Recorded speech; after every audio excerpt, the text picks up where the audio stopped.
Hey guys, welcome to Bloggers United. Welcome to another video, and today is time to discuss an article that I've found in Mundo Deportivo, one of the closest sources to Barcelona, and it's a opinion paper written by Xavier Bosch, one of their writers, and I thought it was really interesting to look at what he had to say. So I'm gonna read it all, and then I will be discussing my opinions on it, and I think it's really interesting to look at. So let's get started. After 100 years of history, one day the training closed. For first a while, then almost always until you reach the closed door. The press conferences of the Barca players disappear. Only one speaks, on the eve of the champions, by obligation. They also stopped giving interviews. Then, the players asked not to fly with the press on the plane. Granted. They were asked about the substitute for Villanova. Granted. But Paulo Rosso, Martino's physical trainer, was told at the third training session that at Barca they were no longer going around the field. Granted. Luis Enrique, after the Anoeta crisis, wanted to sanction more than one. They persuaded him not to. They won the treble. Pep Segura was not forgiven for commenting on the evidence that Piqué had failed in the Super Cup. Then, when asked, he rebuked Arturo Vidal for his tone outings on social networks. The cross to the technical secretary was already final. They agreed with the customs if they like Vidal as a bridge. Granted. Now they polled them in case they would like Puyol before offering him the position. Yes, but we'll see the answer. The costume itself acts, sometimes as a sports director. Opinion? To put it in Bartomeu's soft terms, that is, they propose, hint or veto. Íñigo Martínez, with a foot and a half in Barca, did not arrive to this like a central in low hours but worshipped in their locker room. With Griezmann, the bad faces of the summer, so he did not come, had to be served, and so does the Frenchman. When talking about the league game in Miami, the dressing room is asked for approval. If you have to go play a friendly game in South Africa, you have to make the squad happy with a tip. When they win the league, they won an extra bonus for reaching 100 points. When they win another league, they won another bonus for finishing the season without any defeat, and it is lost in Levante. Everyone knocks on the door to charge more and climb a step on the ladder. If they fail, they talk to the media. If they succeed, the salary mask is triggered. They do not care. Walk me hot. More than one of those who are no longer there, when the treasury gave them a fine that took the hiccups, they asked the club to help pay for the defrauded. Formulas were studied. They get angry when they deny the request. The injuries are other than such. You don't operate because you want to play the World Cup. Granted. Another loses a final because he's in a hurry to go through the operating room. Granted. What a remedy, the leg is yours. Another, when he's injured, does not go to the doctor's appointment, and this case is filtered because it is Dembele and they want Neymar, and discredit the French is part of the plan. And they ask Neymar, yes. It is not an urban legend, and despite the loss of historical dignity of the directive, they were granted again to sign the traitor. But could not be. The PSG do not want to sell to Barca. Thus the wardrobe got all the power. In a decade, the stars were granted everything, or almost, because they earned what they had never earned. No one dared to break the bubble. We were happy, and his power was growing more and more. Not only do they condition, now they send too much, and the solution is, at least, very complicated. You can change the coach, the president will change, but the locker room knows that whoever has the knife cuts the melon. Well, I think it's very evident to see that it is not okay to have this going on at Barcelona. These are very, very powerful words. I first want to say that I know that when I read that, it doesn't look like very well written, and that is because I'm directly translating it with Google Translate. It was written in Spanish. There's no a translation for it in English in their own page, but you get the idea. Íñigo Martínez, we heard that he was really close to joining Barcelona. Why didn't he join? Because there's someone that probably did not want to drop the amount of minutes, and therefore Íñigo Martínez to be no more. They leaked this whole season, this whole past summer. It was touted that he wanted to join Barcelona. There was evidence that he wanted to join Barcelona. Frenkie de Jong was doing his part, the director were doing the part, but because there's a person that I don't think I need to mention his name, that apparently doesn't want to get dropped any minutes at all. Well, the league all of a sudden starts being called a money grabber, a gold digger, because he apparently just wants his demand to join Barcelona is to play minutes. Wow, he's asking for the world, isn't he? He just wants to play. He wants to get security that he's gonna play this season. Well, that wasn't granted, and the league to be no more. You might be asking, well, if they wanted Neymar, if the dressing room has so much power, then why didn't we get Neymar? Well, first of all, because we signed Griezmann, and pretty much all our money went out on Griezmann. And although, if they were given the option between Neymar and Griezmann, they would have chosen Neymar. But because the option of Neymar wasn't known until the summer, the Griezmann deal was closed in the Champions League. During the Champions League, around March, the deal was closed. There was nothing to do. But remember, who was helping Griezmann with the documentary in 2018? Piqué? I've just about had it. And I didn't read this too because I'm surprised of hearing this word, but because there is finally someone because this is not a popular opinion. Getting the likes of Piqué, the likes of Suarez, Messi, Umtiti, players like this that are the big names in the dressing room. No one wants to talk bad about them, because if you talk bad about them, they don't concede you press conferences, right? Sport.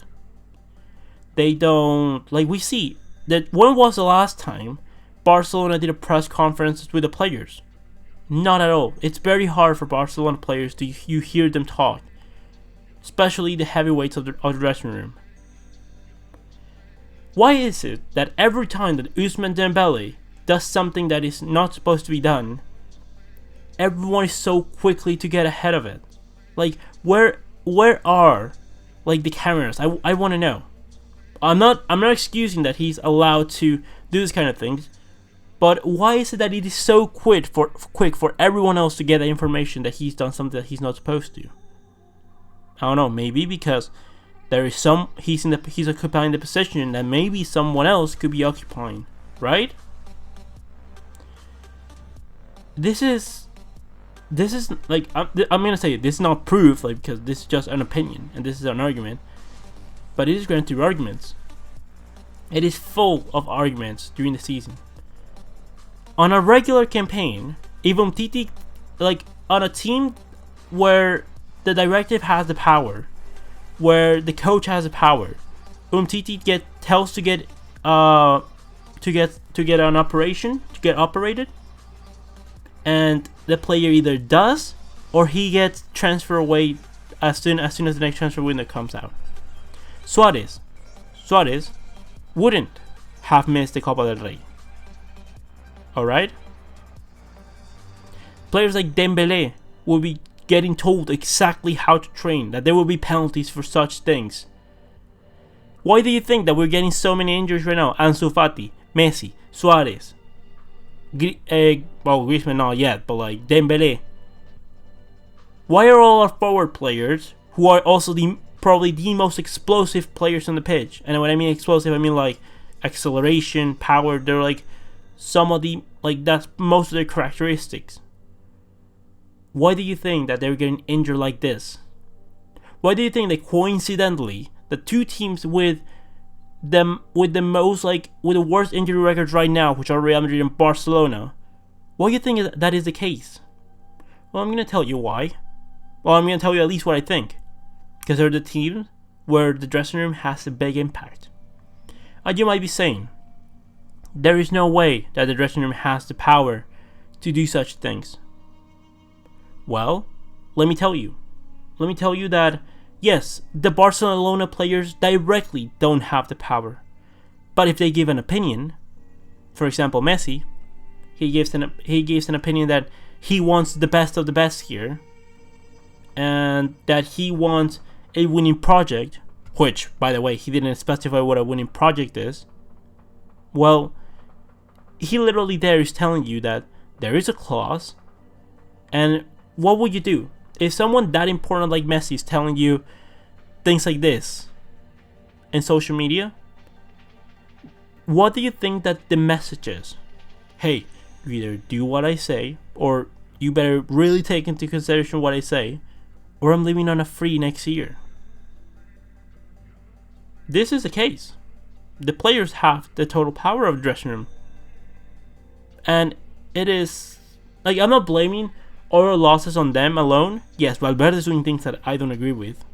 But that's once because Valverde doesn't want to. Because, think about it. Valverde starts making the players run and knowing them a lot. And what's going to happen? The same thing that happened to Luis Enrique. Those players stop running for you. The same thing that happened to Mourinho at Manchester United. The players start running for him until he gets sacked.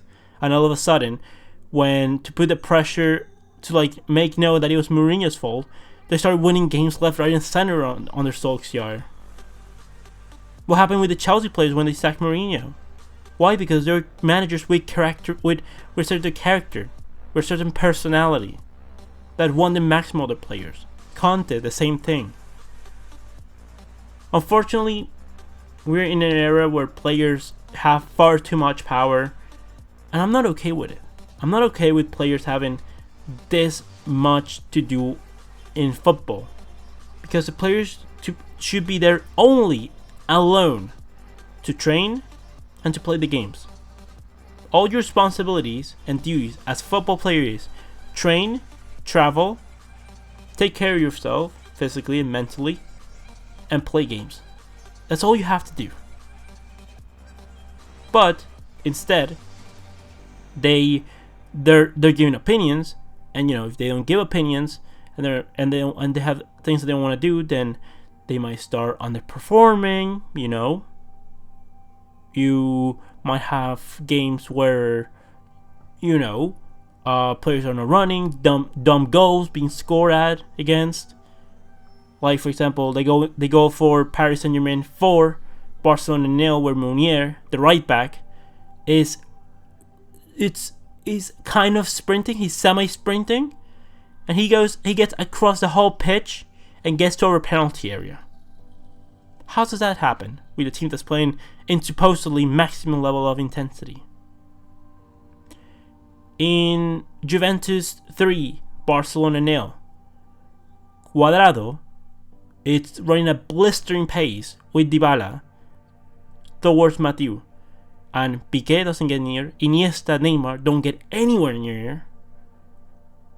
So what do you expect happens there? This is the thing. We have a dresser. This is what I want the team to be so young, because I want players that don't have an ego, or at least that don't have. I want them to have a personality like Ansu Fati, but I don't want them to have an ego. I don't want winners right now. I want players that are hungry for titles. I want players that haven't won as much, like Dembélé, Ansu Fati, De Jong, Artur, Lenglet, Umtiti, Junior Firpo, Semedo, Ter Stegen. They're players that are going to give it all for the shirt, that are going to give maximum level of intensity because they want to go to the highest level. And I'm not saying that Piqué, Suarez, Messi, Busquets, Alba, they don't want to do this. That's not what I'm saying. I'm saying that it's normal that they want to keep being in this club, and that they want to, because they're getting onto an age, they know that they're in a point where they cannot play with 100 level of intensity the whole season because they're not going to last. They cannot play every game like that. And it's normal that they want to play every game. But what is not normal is that we allowed it to happen. It's not normal that we are allowing teams to get over possession from us in the Camp Nou. To beat us in possession in the Camp Nou. That is not normal. That should be never happening, ever. But I know of cases happening. Why are we playing so bad away from home? Why are we not even playing well at home? Like, most of the games at home haven't been great. We've just been getting the results against Betis and Valencia, where we actually played some decent football right there. This is the reason that things need to change. We need a team of winners. We need a team that, if you're not 100%, Suarez, you don't play, or at least you don't start the game. You don't put Ansu Fati for just 15 minutes. You start him and you give him the maximum responsibility in the team, together with Griezmann, with Dembélé. They're the new players in the team that need to give us 100 level performances. If Griezmann wants to keep having the attitude of Atletico Madrid of, here I am the leader and I get to basically run at my own pace, no.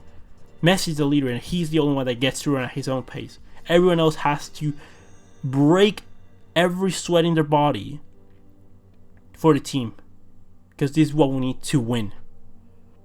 I make criticism to win, not to be toxic or anything. I want this team to get to the highest level possibility of their ability, because if we do that, that's all I want to ask. And if we do that, I'm sure that we'll win something. And if we don't, it will be bad luck, because this team is good. It's one of the best teams in the world, if not the best team in the world, and therefore we must start acting like it. So with all said and done, leave me all your opinions in the comment section below. What do you think about this topic? Do you think that the players have a lot of power that they shouldn't have, or do you think that it's just my delusion and it's just blame Valverde or the directive or anything? Leave me all your opinions in the comment section below. Comment, like, and subscribe. And I'll see you in the next one, Blaugranas.